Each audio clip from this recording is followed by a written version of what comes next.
If you are tired of writing chord progressions using the same 4, 5, maybe 6 chords from your key, one of the easiest ways to break out of that is to start using secondary dominant chords. Those are the chords that are outside of the key, but you can use them as passing chords to get to the chords that are in your key. So for example, let's say you want to get to a minor chord. There is a chord out there that can take you to a minor chord.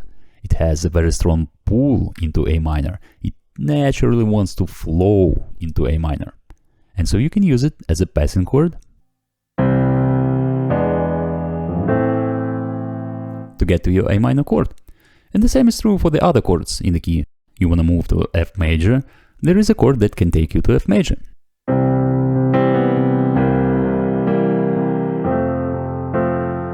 And so on. We have secondary dominance for the other chords in the key as well. And so we can create much more interesting chord progressions. And we'll look at how to do that in a bit. But first, what are these chords? Secondary dominance. Where do they come from? How do they actually work? Well, to understand that, we first need to understand what a dominant chord is. Because that's really the key here. And it's a very simple idea. Let's take the key of G major, for example.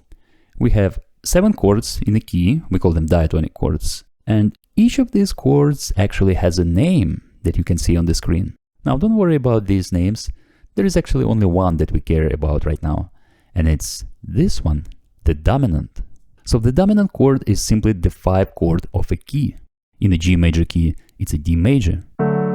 Now we can extend this chord, we can add the 7th. Well, we can do that to any other chord in the key.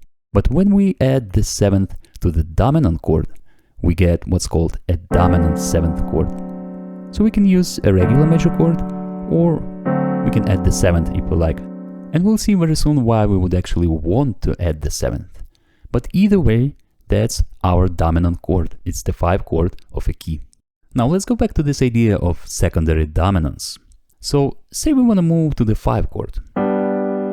It's a G major in the key of C. We know there is a chord that can take us to the G major, right? What is that chord? Well, it's a dominant chord of our target chord. So we move to the G major, right? So G major is our target chord.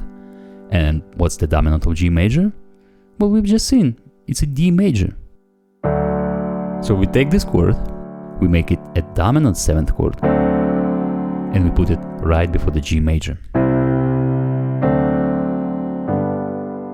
Now I'll show you how you can find a dominant chord just in a moment, but that's the basic idea. So it feels like right before we land on G major, we briefly step into the G major key, we play its dominant, and then we land on G major itself.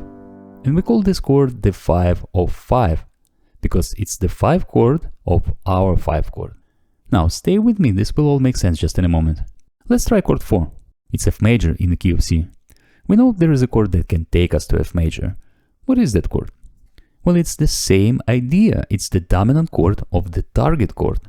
And so now our target chord is F major. And what's the dominant of F major? Again, I'll show you how to find dominance just in a moment, but it's a C major. It's the 5th chord from the F major key. And we make it a dominant 7th chord. And we put it right before the F major. And we call this chord the 5 of 4. Does that make sense? It's the 5th chord of our 4 chord. And you can apply the same idea to other chords. Here's your D minor. The dominant of D minor is A7. So you can throw an A7 before the D minor. Next, E minor. The dominant is B7. And A minor.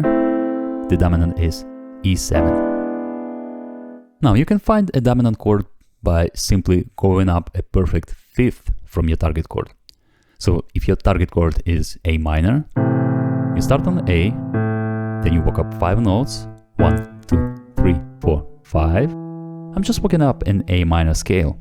You can also think of it as walking up 7 semitones. That will give you the same note. It's an E, right? And you build a dominant 7th chord on that note.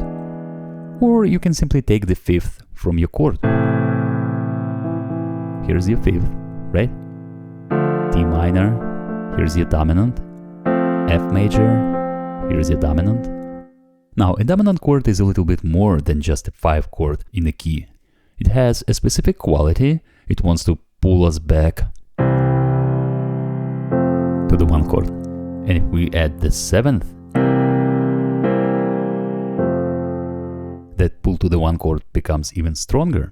And that's because now the chord contains a triaton, a very unstable interval that desperately wants to resolve like that. It's the root and third of your 1 chord. And so when it resolves, we get this really satisfying sense of resolution. It's a very satisfying sound. And this is why this whole idea works so well. Because if you look closely what's happening when we use secondary dominants, say we are in the key of C major and we want to move to the F major. So we use the dominant of F major. And so we have 5 of F major back to our 4 chord. But in the F major key context, look at that. It's 5 to 1. And this is why it sounds so powerful. This is why a C7 leads us nicely to our 4 chord. And a D7 leads us nicely to our 5 chord, and so on. Now you might be wondering, why do we call these secondary dominants? Aren't they just dominants?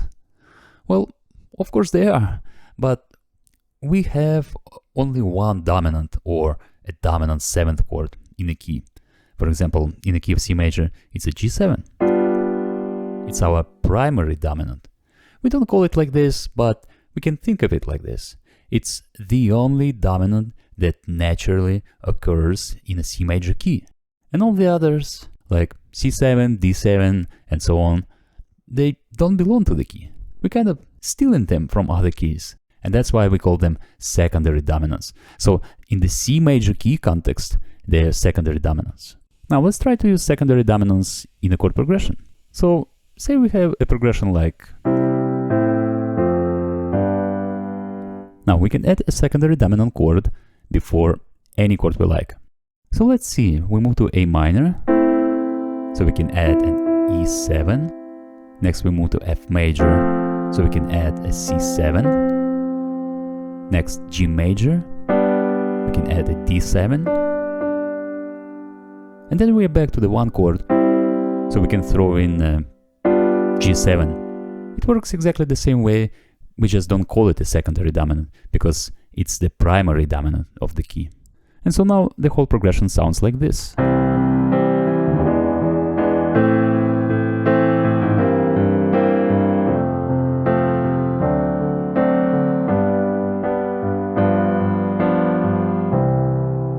Now, it might be a bit overkill to put a secondary dominant before every single chord in your chord progression, so just experiment. Drop a secondary dominant in different places and just listen to what it does to the chord progression. Listen to how it sounds. You might just pick one. And then you can also mix them with borrowed chords. I made a video recently on how to borrow chords from parallel keys. So you might have something like... and then maybe borrow from the parallel minor. And you can get some really beautiful colors by combining these two ideas. Now, a few important things to keep in mind when you use secondary dominants, and one of them is the melody. You need to be mindful of the melody, because now when we introduce chords that are outside of the key, we also introduce notes that are outside of the key. For example, if we take a C7, this B flat is not in the C major key, or D7, this F sharp is not in the C major key. And so if you have a melody like... sounds pretty cool.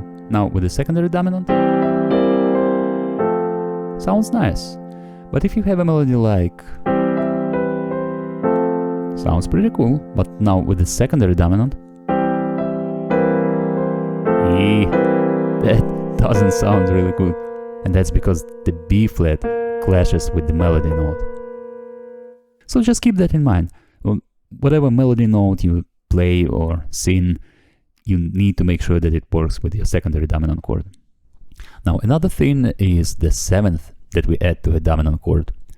And that actually is optional. you can omit the 7th and it's still going to be a secondary dominant chord.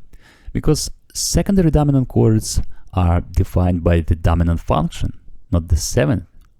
The 7th just intensifies the tension and makes the resolution feels even more satisfying because of that tritone we talked earlier.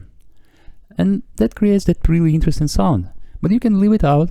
That will give you a little bit different sound. So you can experiment with that. That's it for now.